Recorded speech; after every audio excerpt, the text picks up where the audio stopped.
এতজন student already ঢুকে গেছে। আচ্ছা, আর যারা অলরেডি ওয়েব অ্যাপে যুক্ত হয়ে গেছে তারা একটু কমেন্ট করে জানিয়ে দাও তো যে সাউন্ড ক্লিয়ার আছে কিনা। অঙ্কিতা বড়ুয়া, মুবাসসিরা, সাদিয়া চৌধুরী, তোমরা একটু কমেন্ট করে জানিয়ে দাও যে সাউন্ড ক্লিয়ার আছে কিনা, তোমরা সাউন্ড শুনতে পাচ্ছ কিনা। ইয়েস, ওকে, ঠিক আছে। অলরেডি আমি ফেসবুকেও লাইভে আছি এবং সাথে সাথে ওয়েব অ্যাপেও লাইভ হচ্ছে।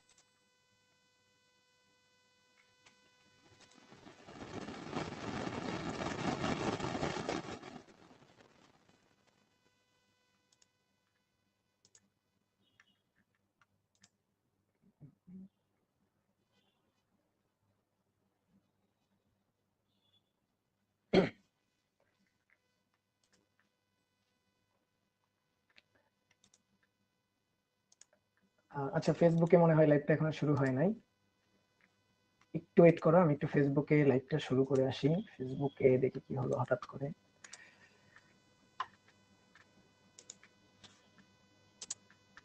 তোমরা উত্তেজিত ব্যাচ, তোমরা হ্যাং করে দিচ্ছ সিস্টেম। ওকে,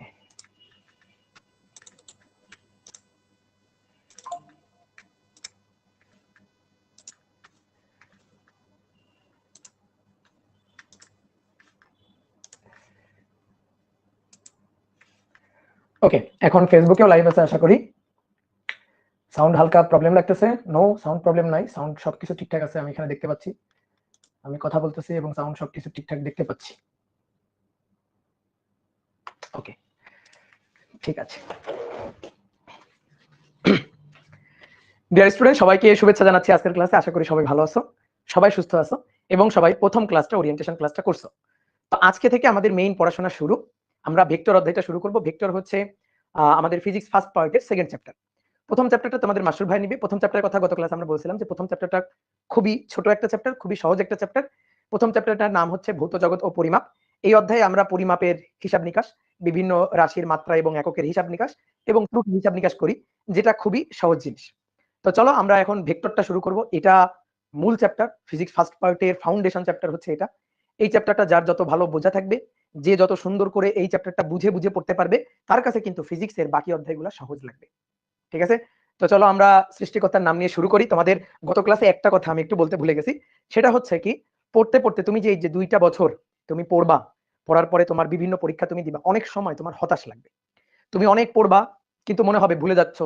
তুমি মনে করবা যে আরে আমাকে দিয়ে হবে না, আমি হয়তো পারবো না। বাট একটা জিনিস, তুমি সেই সময় যে সাহায্যটা নিবা, সেই সময় তোমাকে যে হেল্পটা করতে পারবে সে হচ্ছে তোমার সৃষ্টিকর্তা। যে যে ধর্ম মতে আসো, তুমি সৃষ্টিকর্তাকে স্মরণ করবা, প্রেয়ার করবা রেগুলার, দেখবা তোমার মধ্যে আলাদা একটা কনফিডেন্স চলে আসবে। এই কনফিডেন্সটা কিন্তু খুব জরুরি। ঠিক আছে? তুমি যদি নিজে মনে করো যে আমি পারবো, তাহলেই তুমি পারবা। তো এই কনফিডেন্স আনাটা জরুরি এবং এই কনফিডেন্সটার জন্য সবসময় সৃষ্টিকর্তাকে স্মরণ করবা, সৃষ্টিকর্তার কাছে হেল্প চাইবা, তাহলে হবে। তো চলো আমরা সৃষ্টিকর্তার নাম নিয়ে শুরু করে দিই। আমরা এই অধ্যায়ে, আচ্ছা সরি, আমি স্লাইড একটু ভুল স্লাইড নিয়ে ফেলছি, ফুল স্লাইড নিয়ে ফেলছি।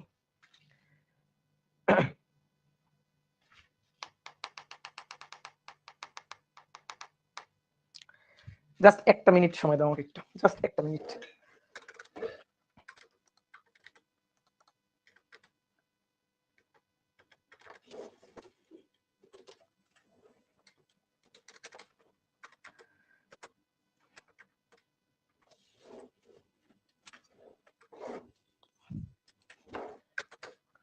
আমি গত ক্লাসের স্লাইডটা নিয়ে ফেলছি ভুল করে।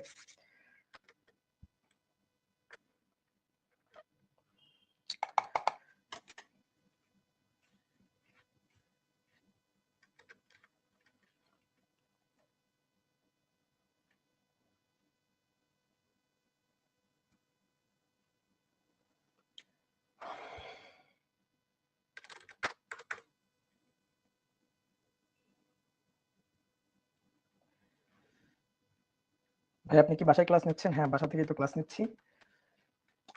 সাউন্ড অনেক কম না? সাউন্ড ঠিক আছে?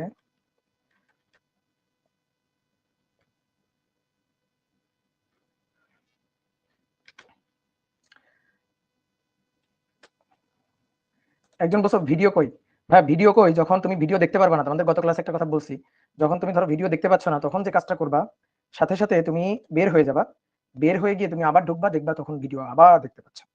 ঠিক আছে, বের হয়ে যাবা, বের হয়ে গিয়ে আবার ঢুকবা, তখন দেখবা তুমি ভিডিওটা দেখতে পাচ্ছ।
খুবই খুবই দুঃখিত যে তোমাদের একটু ওয়েট করাইতে হইলো।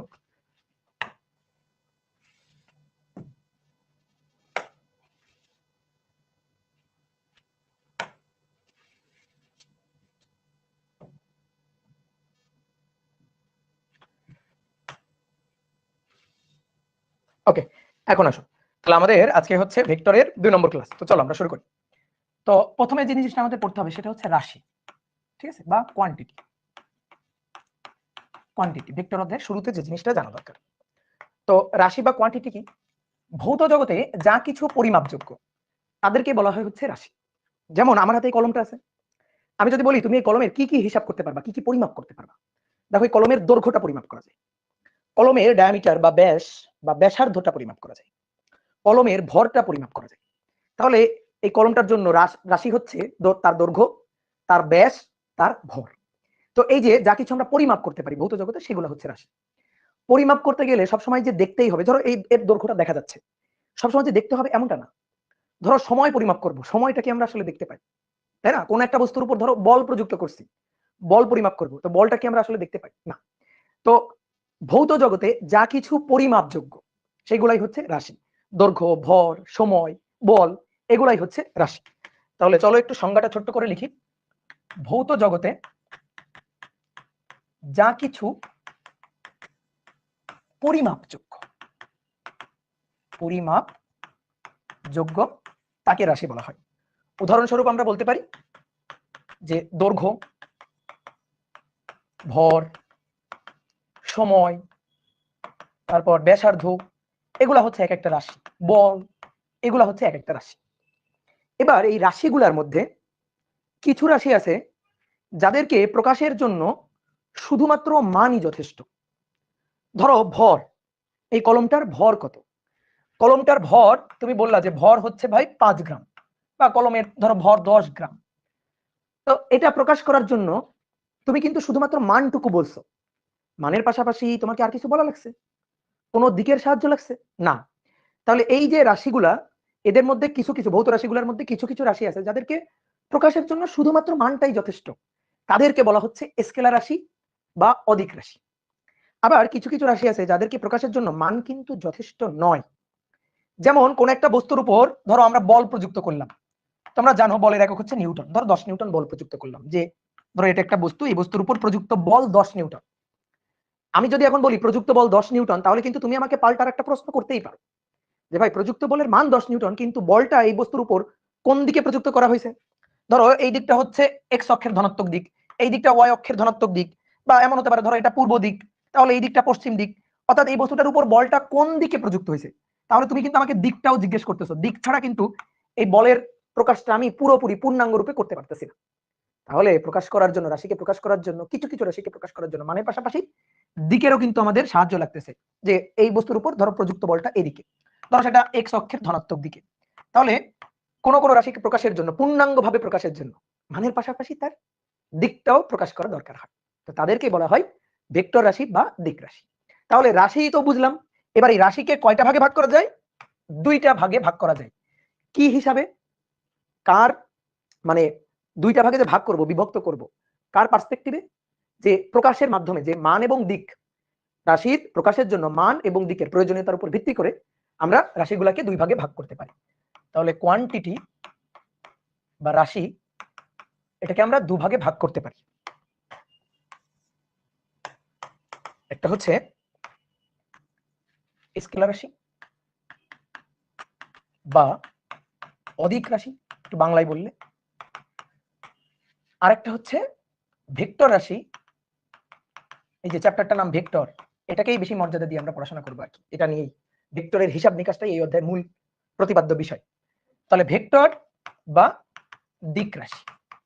ওকে, তাহলে স্কেলার রাশি প্রকাশের জন্য শুধুমাত্র মানই যথেষ্ট। আমরা অনেক সময় এভাবে বলি যে স্কেলার রাশি কাকে বলে, যার মান আছে তার সেই স্কেলার রাশি, আর যার মান এবং দিক উভয় আছে সেটা ভেক্টর রাশি। কথা সত্য, কিন্তু কেমন যেন একটু মানে শুনতে একটু মনে করো যে মানে কোনো মতে প্রকাশ হইলো, কোনো মতে সংজ্ঞা দেওয়া হইলো এরকম লাগে। আমরা যদি একটু সুন্দর করে বলি তাহলে ব্যাপারটা হবে এরকম, আসলে যে সকল রাশিকে পূর্ণাঙ্গভাবে প্রকাশের জন্য শুধুমাত্র তার মানটাই যথেষ্ট, আর কিছু দরকার হয় না, তো সেটাই হচ্ছে স্কেলার রাশি। তাহলে এদেরকে, যাদেরকে প্রকাশের জন্য, যে সকল রাশিকে প্রকাশের জন্য শুধুমাত্র মান যথেষ্ট, শুধুমাত্র মানই যথেষ্ট, আর কোনো কিছু তার দরকার পড়ে না, সেই সকল রাশিটাই হচ্ছে স্কেলার রাশি। উদাহরণ হিসাবে কি লিখতে পারি, যে উদাহরণ হচ্ছে ভর। যেমন কোন একটা বস্তুর ভর সাপোজ আমার ভর, তো আমার ভর কত কেজি, আমি বললাম যে আমার ভর ধরো 52 কেজি। তুমি কি জিজ্ঞেস করবা যে ভাই আপনার ভরটা কোন দিকে, পূর্ব দিকে না পশ্চিম দিকে? জিজ্ঞেস করো, এটা করো। আমি তোমাকে বললাম যে তুমি পড়াশোনা করছো কতক্ষণ, তুমি বললে ভাই আমি 1 ঘন্টা পড়াশোনা করছি, এই যে সময়টা বললা 1 ঘন্টা, তুমি কি বলো ভাই আমি 1 ঘন্টা উত্তর দিকে পড়াশোনা করছি? বলো না। তাহলে ভর, সময়, দৈর্ঘ্য এগুলা প্রকাশের জন্য মান যথেষ্ট, দিকের কোনো দরকার পড়ে না। তাহলে উদাহরণস্বরূপ আমরা স্কেলার রাশিগুলো যদি লিখি, তাহলে দৈর্ঘ্য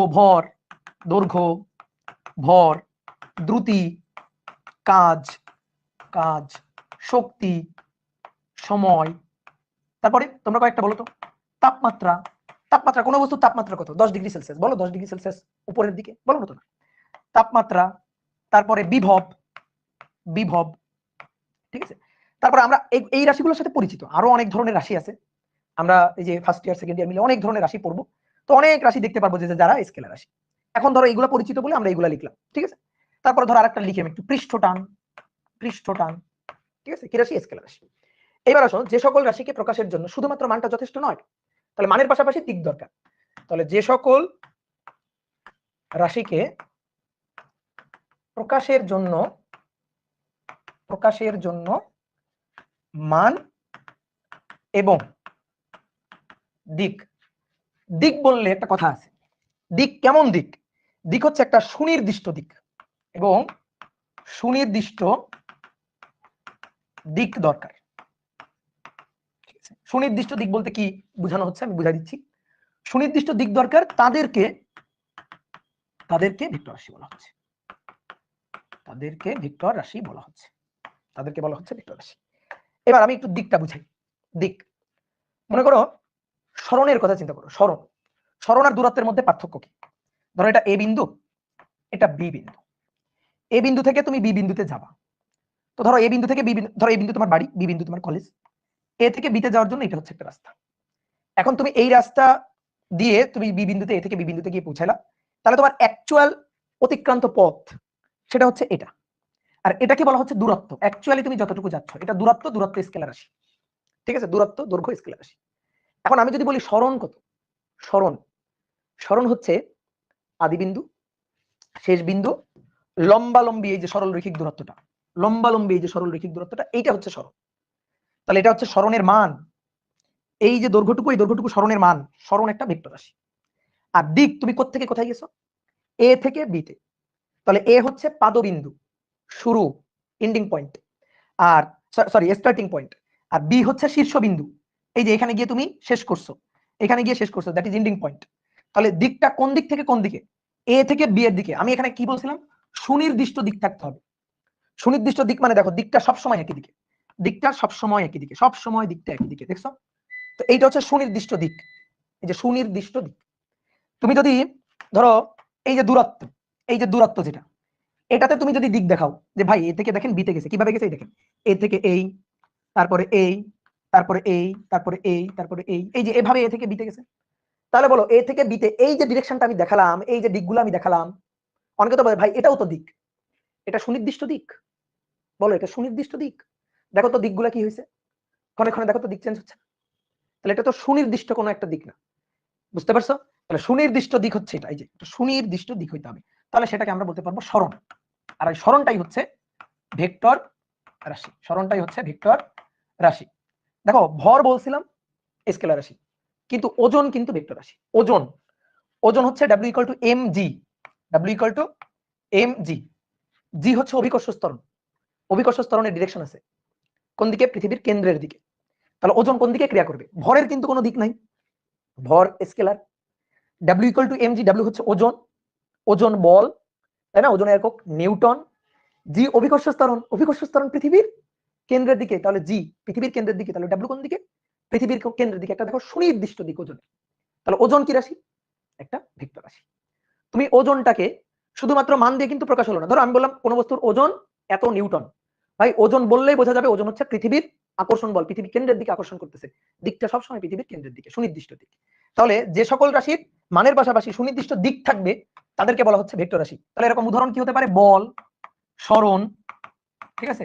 তারপরে নতুন নতুন আরো অনেকগুলো রাশি তুমি পড়বা, টর্ক, বল, সরণ, টর্ক, বেগ, ত্বরণ, ত্বরণ, দ্বিমেরু ভ্রামক, তড়িৎ দ্বিমেরু ভ্রামক, দ্বিমেরু ভ্রামক, মহাকর্ষ বল, ঠিক আছে? মহাকর্ষ বল, কুলম্ব বল, মহাকর্ষ প্রাবল্য, তারপরে তড়িৎ প্রাবল্য, ঠিক আছে? এগুলো সব হচ্ছে ভেক্টর রাশি।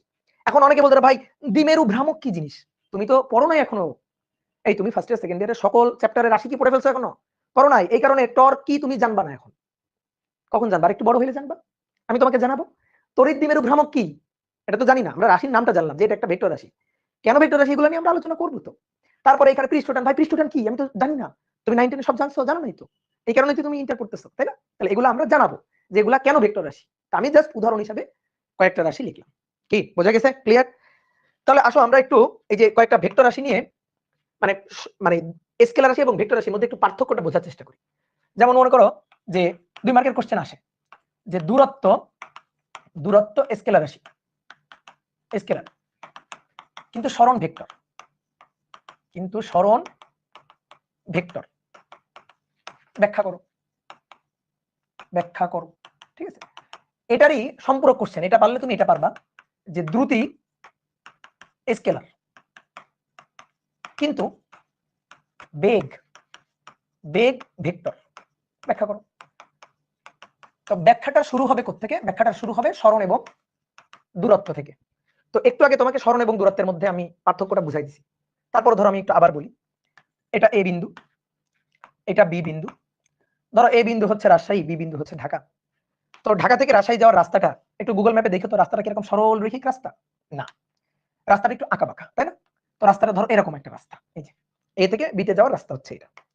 তো তুমি এই রাস্তা বেয়ে ধরো গাড়ি চালাই গেছো এ থেকে বিতে, ঢাকা থেকে রাজশাহী বা রাজশাহী থেকে ঢাকাতে গেছো। অ্যাকচুয়ালি তুমি যে দূরত্বটা অতিক্রম করতেছো, অ্যাকচুয়ালি তুমি যে পথটা অতিক্রম করতেছো, দ্যাট ইজ দূরত্ব। দূরত্ব হচ্ছে ডিসটেন্স, ঠিক আছে? দূরত্ব হচ্ছে ডিসটেন্স। তাহলে দূরত্বের যদি আমি একটু সংজ্ঞা লিখি, দূরত্ব ডিসটেন্স কি আসলে? দূরত্বের সংজ্ঞাটা, সংজ্ঞাটা হচ্ছে বস্তুর অবস্থানের পরিবর্তন। এ থেকে বিতে আসছে, তো বস্তু যে পথে আসছে সেই পথের দৈর্ঘ্যটাই হচ্ছে দূরত্ব।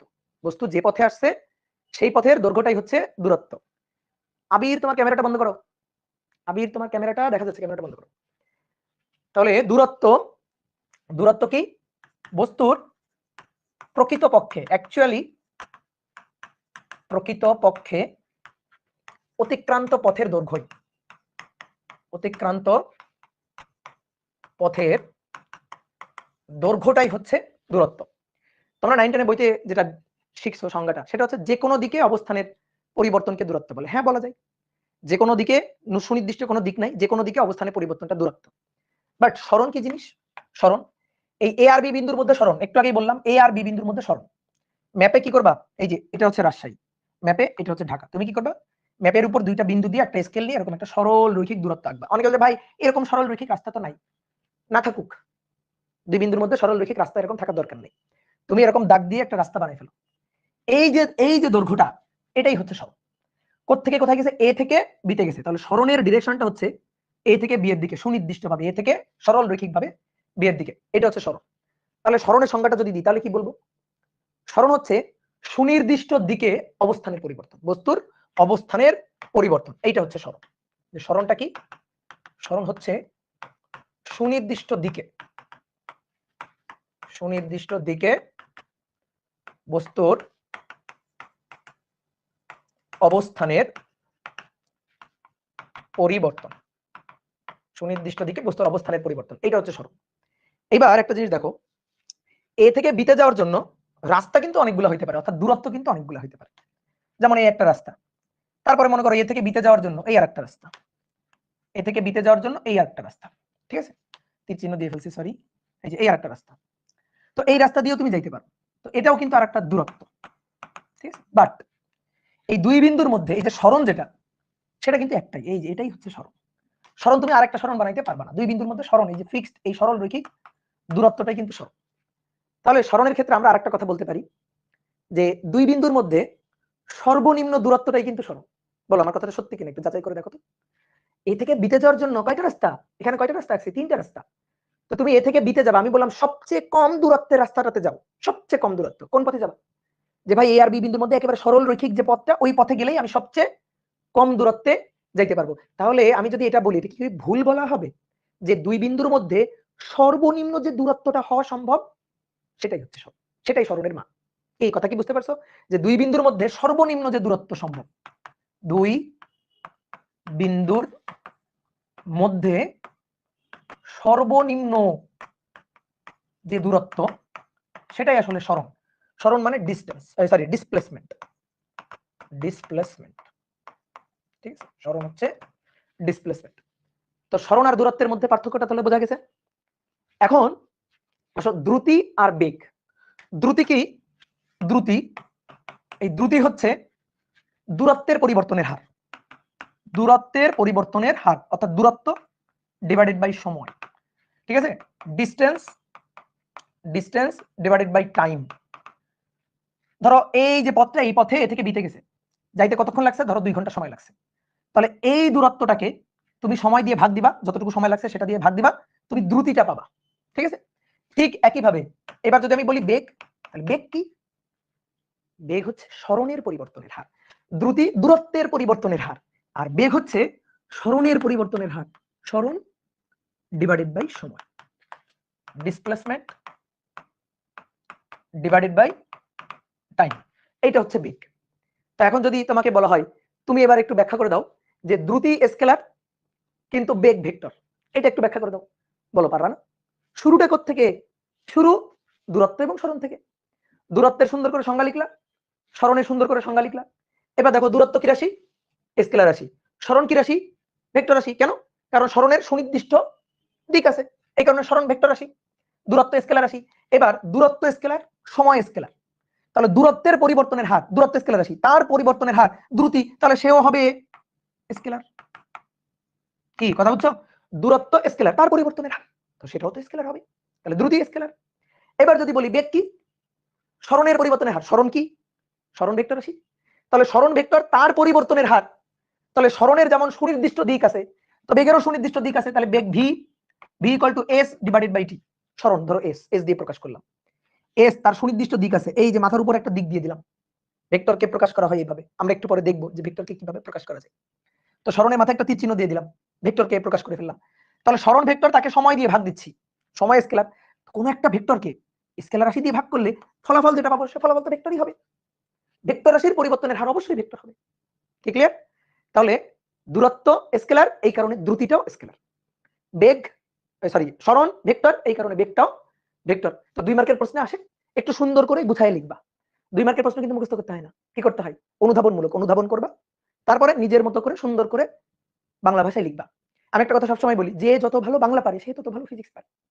কারণ কি, তুমি যখন বুঝবা, বোঝার পরে ওই জিনিসটাকে তোমার ভাষায় তুমি সুন্দর করে লিখবা। এর জন্য সুন্দর করে লেখার জন্য বাংলা ভাষায় লিখবা যখন, তাহলে সুন্দর করে লেখার জন্য বাংলাটা ভালো করে পারা লাগবে।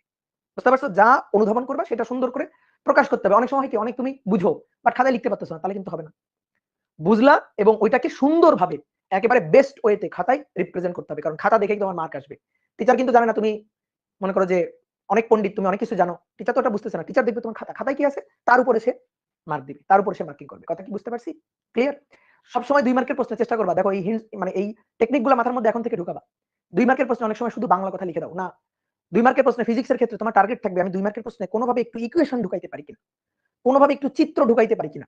কারণ চিত্র এবং ইকুয়েশন দিয়ে, সূত্র দিয়ে যখন তুমি কোনো প্রশ্নের উত্তর লিখবা, তখন তার একটা স্ট্যান্ডার্ড অন্য লেভেলে চলে যাবে, একটা হাই স্ট্যান্ডার্ড হয়ে যাবে। তখন টিচার দেখেও তুমি যদি 2 একটা কথা ভুলও লিখো, ওইটা আর ভুল সে ধরবে না, তোমাকে মার্ক দিয়ে দেবে। ওকে, তো এবার আসো ভেক্টর রাশির প্রকাশ। ভেক্টর রাশির প্রকাশ আমরা কিভাবে ভেক্টর রাশির প্রকাশ করতে পারি? ভেক্টর রাশির প্রকাশ করার 2টা ওয়ে আছে। একটা হচ্ছে অক্ষরের মাধ্যমে প্রকাশ করা, আরেকটা হচ্ছে জ্যামিতিক উপায়ে প্রকাশ করা। অক্ষরের মাধ্যমে প্রকাশ, অক্ষরের মাধ্যমে প্রকাশ। অক্ষরের মাধ্যমে কিভাবে প্রকাশ করা যায়? আমরা কোন একটা ভেক্টরকে প্রকাশের জন্য ইংলিশ লেটার ব্যবহার করব। ধরো এ দিয়ে কোন একটা ভেক্টরকে বুঝালাম, কিন্তু শুধু এভাবে লিখলে তো ভেক্টর রাশি প্রকাশ পাইল না, কারণ ভেক্টর রাশির 2টা জিনিস আছে। কি কি? মান এবং সম্মান। তো ভেক্টর রাশির মান সম্মান মানে দিক, আর কি দিক, দুটোই তো প্রকাশ করতে হবে। তো দিকটা প্রকাশ করব কিভাবে? দিকটা প্রকাশ করব হচ্ছে এই ইংরেজি লেটারটার উপরে এরকম একটা তীর চিহ্ন দিয়ে। তাহলে বোঝা যাবে ও আচ্ছা এটা একটা ভেক্টর রাশি, সেটা একটা ভেক্টর রাশি। আমি উপরে এরকম একটা দাগও দিতে পারি, আবার আমি নিচেও একটা দাগ দিতে পারি, আবার আমি আরেকটা ভাবে প্রকাশ করতে পারি, সেটা হচ্ছে বোল্ড হরফে লিখে। ঠিক আছে, বোল্ড হরফে লিখে প্রকাশ করতে পারি। তবে একটা কথা আছে, তুমি যখন বোল্ড হরফে লিখে প্রকাশ করবা, এই প্রকাশটা শুধুমাত্র ছাপানোর জন্য। বোল্ড হরফে যখন হাতে লিখবা, চিন্তা করো তো এটা কতটা মানে বাজে লাগে। খাতায় লিখছো এ, লিখে এইভাবে এইভাবে এইভাবে ঘুরতেছো, তো খাতা দেখবা ছিঁড়ে যাবে। এই কারণে হাতে লিখে এটা প্রকাশ করা হয়। হাতে লিখে যখন প্রকাশ করা হয় তখন এই 3টা মাধ্যম ব্যবহার করা হয়, এই 3টা উপায় ব্যবহার করা হয়। এটা হচ্ছে হাতে লিখে প্রকাশের কাছে, লিখে প্রকাশের কাছে। আর ছাপার কাজে যখন ছাপবো, ঠিক আছে, যখন মনে করো পরীক্ষাতে তোমাকে যখন ছাপা কোশ্চেন দিবে, তখন তুমি যদি দেখো যে ওখানে ভেক্টর প্রকাশ করা আছে, তখন কিভাবে প্রকাশ করা হয়? তখন এইভাবে প্রকাশ করা হয়। এখন কথা হচ্ছে এইভাবে প্রকাশ করা হয়, এগুলা দিয়ে কি ছাপাতে প্রকাশ করা হয় না? যখন আমি টাইপ করব তখন কি এভাবে লিখতে পারি না? হ্যাঁ, এগুলো তো করাই যাবে, কিন্তু স্পেশালি এইটা ছাপার জন্য ব্যবহার করা যাবে, হাতে লিখে প্রকাশ করা যাবে না। ঠিক আছে, হাতে লিখে আমরা এইভাবে কখনো প্রকাশ করি না। তাহলে এইটা শুধুমাত্র আর কি ছাপার জন্য, আর ছাপার জন্য সবগুলোই, এটা ছাপার জন্য এবং ছাপার জন্য সবগুলোই, কিন্তু হাতে লিখে এই 3টাকে প্রকাশ, এই 3টা ভাবে প্রকাশ করা যায়। কথা কি বুঝছো? এখন শোনো, এইভাবে যখন আমরা প্রকাশ করতেছি তখন ভেক্টরটাকেই প্রকাশ পাচ্ছে। আমি যদি চাই যে আমি শুধুমাত্র ভেক্টরের মানটা প্রকাশ করতে চাই, শুধুমাত্র অক্ষরের মাধ্যমে ভেক্টরের মানকে প্রকাশ করব, ভেক্টরের মান প্রকাশ। ঠিক আছে, আমি শুধুমাত্র ভেক্টরের মানটাকে প্রকাশ করতে চাই, তাহলে আমি কিভাবে প্রকাশ করব? তাহলে 2টা উপায় আছে, 2টা ভাবে প্রকাশ করা যায়। এক, শুধুমাত্র ইংলিশ লেটারটা লিখে উপরে কোনো তীর চিহ্ন দেওয়ার দরকার নেই, তাহলে শুধুমাত্র মান প্রকাশ পাবে। এখন যদি আমি বলি যে এইটা হচ্ছে একটা ভেক্টরকে আমরা প্রকাশ করছি, কিন্তু কি প্রকাশ করছি? শুধুমাত্র মানটাকে প্রকাশ করছি। আর 2 নম্বর হচ্ছে উপরে তীর চিহ্ন দিবা, কিন্তু দিয়ে মডুলাস দিতে হবে। এই যে উপরে তীর চিহ্ন দিলা, দিয়ে এবার কি করতে হবে? মডুলাস দিতে হবে। মডুলাস দিলে মান প্রকাশ পাবে। এটা হচ্ছে অক্ষরের মাধ্যমে ভেক্টরের প্রকাশ, ভেক্টরের প্রকাশ আর শুধুমাত্র তার মানের প্রকাশ। কি বোঝা গেছে? এখন দেখো, ধরো তুমি কাউকে নিয়ে কথা বলতেছো, মানে তুমি অপরিচিত কাউকে তুমি কারো কাছে পরিচয় করাই দিতেছো। এখন যখন পরিচয় করা দিবা, তখন তার নামে ইতিহাস পাতিহাস লিখে ফেললা, বাংলায় লিখে ফেললা, এই যে অক্ষরের মাধ্যমে প্রকাশ করলা। আর একটা কাজ হয়, ধরো তুমি ফুটবলার মেসির কথা বলতেছো, এখন তুমি ধরো মেসির বললা যে সে 10 নম্বরে খেলে, এই যে লিখে প্রকাশ, সে 10 নম্বর প্লেয়ার, সে আর্জেন্টিনার হয়ে খেলে। তো এরকম কিছু কথাবার্তা বললে, লাস্টে ধরো ওয়ার্ল্ড কাপ জিতছে, তাই না? এরকম কিছু কথাবার্তা বললে কিন্তু সে বুঝে যাবে যে ভাই আপনি কার কথা বলতেছেন। আরেকটা কাজ যদি করা যায়, ধরো মেসির একটা ছবি যদি আমি তোমার সামনে নিয়ে আসি, ছবি, তাহলে কি আর আমার কিছু বলা লাগবে? তাহলে ছবির মাধ্যমে প্রকাশ করা যায়, ছবি মানে জ্যামিতিক উপায়। তো ভেক্টরকেও তাই, অক্ষরের মাধ্যমে আমরা প্রকাশ করলাম, আর এবার হচ্ছে জ্যামিতিক উপায়ে প্রকাশ করব। তাহলে ভেক্টরকে জ্যামিতিক উপায়ে প্রকাশ। কি বুঝতে পেরেছো? জ্যামিতিক উপায়ে প্রকাশ। এইবার খুব মনোযোগ দিয়ে খেয়াল করো, কোন একটা ভেক্টর রাশিকে যখন আমরা জ্যামিতিক উপায়ে প্রকাশ করব, তখন একটা সরল রেখার মাধ্যমে প্রকাশ করতে হয়। এই যে সরল রেখাটা, এই সরল রেখার দৈর্ঘ্যটা ভেক্টরটার মান প্রকাশ করে। মান মানে ম্যাগনিটিউড, ঠিক আছে, বা ভেক্টরটার মান প্রকাশ করে কি দৈর্ঘ্যটা। তো শুধু তো মান প্রকাশ করলে হবে না, দিকও প্রকাশ করতে হবে, আর দিকটা সুনির্দিষ্ট দিক। তাহলে কি করতে হবে, একটা তীর চিহ্ন দিয়ে দিতে হবে। তো আমরা এই মাথায় এখানে একটা তীর চিহ্ন দিয়ে দিলাম, তাহলে দিকটা প্রকাশ পাবে। কিভাবে দিকটা প্রকাশ পাবে বোঝা যাবে, যে ভেক্টরটা ক্রিয়া করতেছে এই দিক বরাবর, এই তীর চিহ্ন বরাবর ক্রিয়া করতেছে, যেখানে এইটা হচ্ছে তার স্টার্টিং পয়েন্ট আর এইটা হচ্ছে তার এন্ডিং পয়েন্ট। অর্থাৎ এইটা হচ্ছে পাদবিন্দু, পাদবিন্দু, আর এইটা হচ্ছে শীর্ষবিন্দু, শীর্ষবিন্দু। তো ইংরেজিতে পাদবিন্দুটাকে বলা হয় টেইল, টেইল মানে কি লেজ, শীর্ষবিন্দু হচ্ছে হেড, হেড পয়েন্ট। তাহলে ভেক্টরের টেইল পয়েন্ট এবং ভেক্টরের এটা হেড পয়েন্ট। তাহলে দৈর্ঘ্যটা মান প্রকাশ করবে আর এই তীর চিহ্ন দিক প্রকাশ করবে, ঠিক আছে। তাহলে মানও প্রকাশ পাইলো, দিকও প্রকাশ পাইলো, এইটাই হচ্ছে জ্যামিতিক উপায়। তীর চিহ্নটাকে আমরা কিন্তু মাঝখানেও চাইলে দিতে পারি, যে তীর চিহ্নটাকে ধরো এভাবে আমরা মাঝেও দিতে পারি। তবে আমি প্রকাশ করার ক্ষেত্রে আমার কাছে এটাই ভালো লাগে, যে একেবারে মাথায় তীর চিহ্নটা দিব, মাঝে দিলেও কোনো সমস্যা নেই, মাঝে দিয়েও প্রকাশ করতে পারি। বুঝতে পারছো? তাহলে তুমি আমাকে বলো তো, আমি এই একটা ভেক্টরকে প্রকাশ করছি, ধরো এটা এ ভেক্টর, আর এই একটা ভেক্টরকে প্রকাশ করছি, এটা হচ্ছে বি ভেক্টর। বলো তো ভাইয়া কোন ভেক্টরটার মান বেশি? বলো তো কোন ভেক্টরটার মান বেশি? এই দুটো ভেক্টরের মধ্যে কোনটার মান বেশি? বি ভেক্টরের মান বেশি। বাহ, তোমরা অনেক বুদ্ধিমান। কিভাবে বুঝলা? কিভাবে বুঝলা বি ভেক্টরের মান বেশি? এটা বুঝলা কিভাবে? যে ভাই আপনি বলছেন দৈর্ঘ্যটুকুই মান প্রকাশ করবে, তাহলে দেখেন এর দৈর্ঘ্যটা কম, তার তুলনায় দেখতেই পাচ্ছি বি এর দৈর্ঘ্যটা বেশি। তাহলে যার দৈর্ঘ্যটা বেশি সেই ভেক্টরটার মান বেশি, তাহলে এর বি এর দৈর্ঘ্য বেশি। এই যে এর দৈর্ঘ্য বেশি, এর যে আমরা প্রকাশ করছি যে ধারক রেখা দিয়ে প্রকাশ করছি সেই রেখার দৈর্ঘ্য বেশি, তাহলে দৈর্ঘ্য যেহেতু বেশি সেহেতু বি ভেক্টরের মান বেশি, বি এর মান বেশি, ঠিক আছে। তো মানকে প্রকাশ করার জন্য কিভাবে লেখা হয়? মানকে প্রকাশ করার জন্য এই যে বি এর মান, শুধু মান, অথবা এই যে মান, তাহলে বি ভেক্টরের মান ইজ গ্রেটার দেন এই ভেক্টরের মান। বুঝতে পারছো? বি ভেক্টরের এই যে মান প্রকাশ করার এই যে মেথড, তাহলে বি ভেক্টরের মান এই ভেক্টরের মান থেকে বেশি, ঠিক আছে। ওকে, এখন আসো আমরা ভেক্টর রাশির হিসাব নিকাশ শিখতে চাই, যোগ বিয়োগ শিখতে চাই। তো এগুলা হিসাব নিকাশ বোঝার জন্য একটু খুব ভালোভাবে জিনিসগুলো একটু খেয়াল করো। ধরো কোন একটা স্কেলার রাশি, স্কেলার রাশি, স্কেলার রাশির তোমাকে দুই একটা উদাহরণ যদি আমি বলি, যেমন আমি ভরের কথা বলছি, ভর, ভর হচ্ছে ধরো 5 কেজি অথবা 2 কেজি বা 2 গ্রাম এরকম। তারপরে ধরো সময়, সময় বিভিন্ন এককে, ধরো 5 ঘন্টা, তারপরে 3 মিনিট, এগুলো হচ্ছে সময়। তারপরে কাজ, কাজ 9 10 তোমরা কাজ পড়ছো, কাজের হিসাব নিকাশ পড়ছো। বলো তো কাজ ধনাত্মক হয় নাকি ঋণাত্মক হয়? বলো বলো বলো, ধনাত্মক হয় কাজ নাকি ঋণাত্মক হয়? দুটাই হয়। ধরো কাজ প্লাস 10 জুল হতে পারে না, কাজ মাইনাস 10 জুল হতে পারে না। তাহলে একটা জিনিস খেয়াল করো তো, স্কেলার রাশির মান, প্রশ্ন, স্কেলার রাশির মান পজিটিভ হয় নাকি নেগেটিভ হয়? উত্তর হচ্ছে ভাই দুটাই হইতে পারে, পজিটিভ মানও হইতে পারে, নেগেটিভ মানও হইতে পারে। চোখের সামনে একেবারে সবকিছু জ্বলন্ত আছে, যে হ্যাঁ পজিটিভ মানও হইতে পারে, নেগেটিভ মানও হইতে পারে। তাহলে স্কেলার রাশির, স্কেলার রাশি, রাশি পজিটিভ নেগেটিভ বোথ, দুটাই হইতে পারে, ঠিক আছে। এবার আসো তো ভেক্টর রাশির কথা একটু বলি। ভেক্টর রাশি, ভেক্টর রাশি,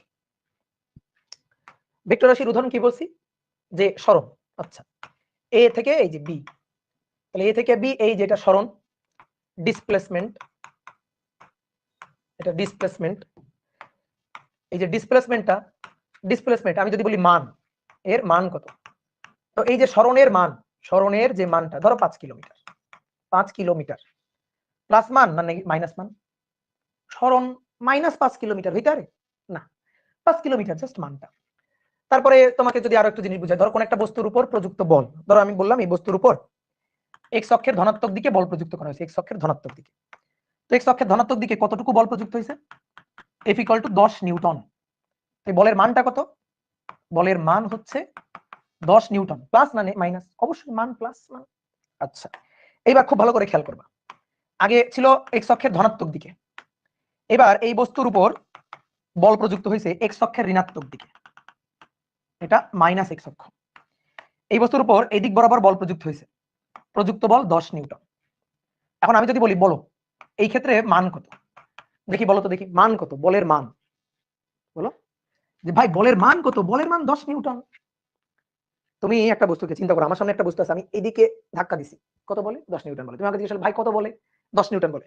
এবার ওই বস্তুটাকে আমি এদিকে ধাক্কা দিচ্ছি, তোমাকে জিজ্ঞেস করবো ভাই কত বলে, আমি কিন্তু বলবো ভাই 10 নিউটন বলে, 10 নিউটন বলে। দিক বিপরীত, ইয়েস, এটা যেদিকে তার বিপরীত দিকে হোক, দিক বিপরীত, কিন্তু বলের মানটুকু কত, মানটুকু 10 নিউটন।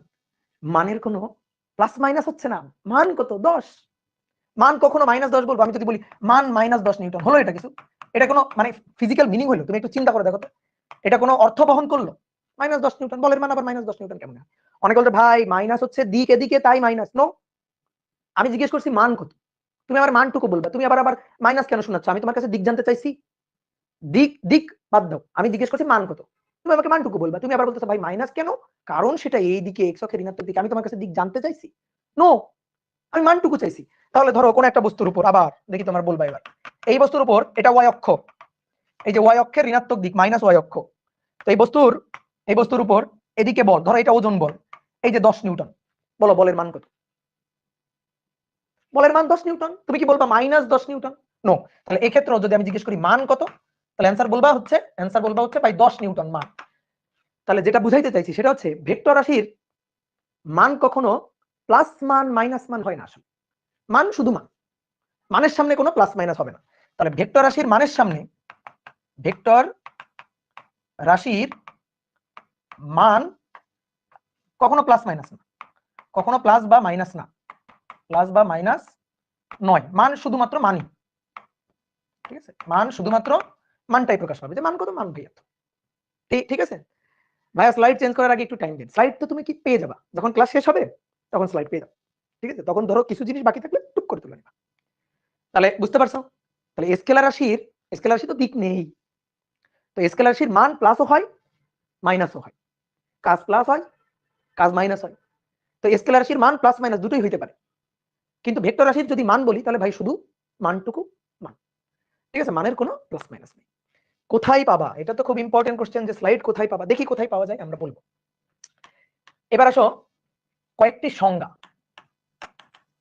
কয়েকটি গুরুত্বপূর্ণ সংজ্ঞা।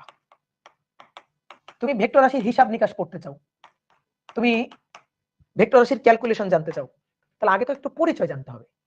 তো আমরা এখানে কয়েকটা ভেক্টর রাশির পরিচয় জানবো, ঠিক আছে, কয়েকটা ভেক্টরের, রাশি তো না, কয়েকটা ভেক্টর। যেমন এক নম্বর হচ্ছে সমান ভেক্টর, সমান মানে ইকুয়াল, ইকুয়াল ভেক্টর। মজার ব্যাপার কি জানো, নামের মধ্যে তার সংজ্ঞা লুকানো আছে, নামের মধ্যে তার পরিচয় লুকানো আছে। ইকুয়াল সমান, হয়ে তো গেছে, গেস করো কি হবে, যে ভাই দুটি ভেক্টর যদি সমান হয় তাহলে তারাই সমান ভেক্টর। এখন সমান মানে কি, অবশ্যই সঠিক কথা, ইকুয়াল ভেক্টর, সমান ভেক্টর, তাহলে দুটো ভেক্টর রাশি সমান হইতে হবে। এবার এই সমান কথাটার অর্থ কি, সমান হচ্ছে দুটি সমজাতীয় ভেক্টর, প্রথম কথা সমজাতীয় হইতে হবে। সমজাতীয় মানে কি, সমজাতীয় মানে হচ্ছে দুটো ভেক্টর ধরো বল ভেক্টর হইতে হবে, অথবা দুটো ভেক্টর সরণ ভেক্টরই হইতে হবে। একটা ভেক্টর বল ভেক্টর, একটা ভেক্টর সরণ ভেক্টর, তাহলে তো ভাই সমজাতীয় হলো না। আমি বললাম এ একটা ভেক্টর, বি একটা ভেক্টর, এ ভেক্টর বল, বি ভেক্টর সরণ, কারণ এরা তো সমজাতীয় না, এরা কখনো ইকুয়াল হইতে পারবে না। তাহলে ইকুয়াল হওয়ার প্রথম শর্ত হচ্ছে তাদেরকে সমজাতীয় হইতে হবে। ওকে, সমজাতীয় দুইটি ভেক্টরের মান সমান হতে হবে, দিকও একই দিকে হইতে হবে। আমি বলছি সমান, আর সমান মানে তুমি শুধু মান সমান ভাবলে তো হবে না, সমান ভেক্টর, কে ভেক্টর, ভেক্টর রাশি কি কি থাকবে, মান থাকবে, দিক থাকবে। শুধু মান সমান হলে তো হবে না, মানও সমান হইতে হবে, দিকও একই দিকে হইতে হবে, তাহলে তাদেরকে বলা হবে সমান ভেক্টর। তাহলে কয়টা শর্ত পাইলা বলো তো, সমজাতীয় হইতে হবে, মান সমান হইতে হবে, দিকও একই দিকে হইতে হবে। তাহলে চলো আমরা একটু লিখি, যে দুটি সমজাতীয় ভেক্টরের, দুটি সমজাতীয় ভেক্টরের মান সমান ও দিক একই দিকে হলে তারপরে ডট ডট ডট, অর্থাৎ তাদেরকে সমান ভেক্টর বলে। যেমন আমি কে বুঝাই, আসো বোর্ডে দেখো, এ একটা ভেক্টর, বি একটা ভেক্টর, এই যে এ আর বি দুটো ভেক্টর, এরা দুইটা সমজাতীয়। মানে তুমি যদি আমাকে জিজ্ঞেস করো ভাই এ ভেক্টরটা কি, আমি বললাম এ ভেক্টরটা বল ভেক্টর। ভাই বি ভেক্টরটা কি, আমি বললাম বল ভেক্টর, তাহলে সমজাতীয়। এ ভেক্টরটা কি,